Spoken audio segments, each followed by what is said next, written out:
Ang patuloy na pag-abot ng pangarap para sa Malabon ng Administrasyong Sandoval ay may kaakibat din na mitiin na palawakin at pagandahin ang nasasakupan nito. Sa agenda na ito, binubuksan ang punto para sa isang makabago at world-class na Malabon.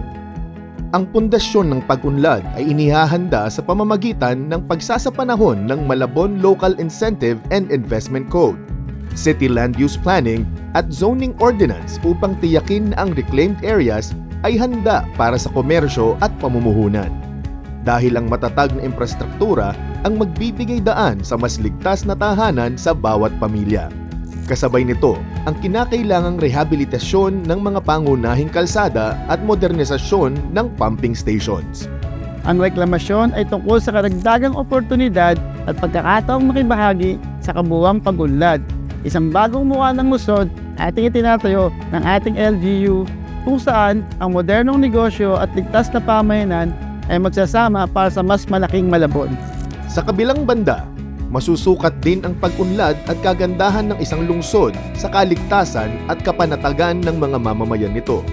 Mahigit 1,360 pamilya ang nabigyan ng bagong simula.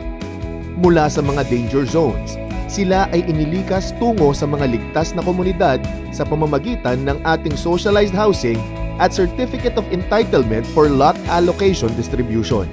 Sa Malabon, ang bawat pamilyang nalikas ay isang kwento ng tagumpay laban sa takot at panganib. Medyo nag-aalala kami noon kasi hindi namin alam kung anong mangyayari sa amin. Pwede kaming mapalis o hindi namin alam kung hanggang kailan kami tatagal dito na maninirahan. Nung mabigyan po kami ng sela noon, sumigla po yung mga tao rito, nagkaroon ng pag-asa. Kumbaga yung kalooban nila ay nagkaroon ng kasiguruhan na pwede silang magkaroon na ng pirmihang paninirahan. Kaya po sila, tuwang-tuwa po sila nung mabigyan sila ng mga sela.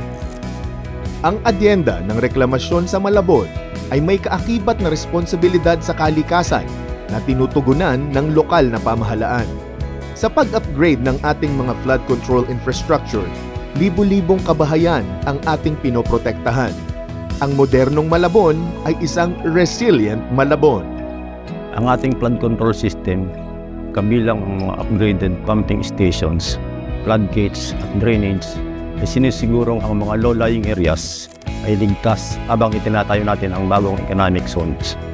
Sinasabayan din natin na ang monitoring na ito ng waterways clearing operations. Ini-improve natin yung mga dati nang nakagawian na at titiyakin na mas matibay ang mga susunod pang infrastructure projects na tiyak at dapat na ilalayo tayo sa kapamakan, lalo na sa tuwing may sakuna at kalamidad.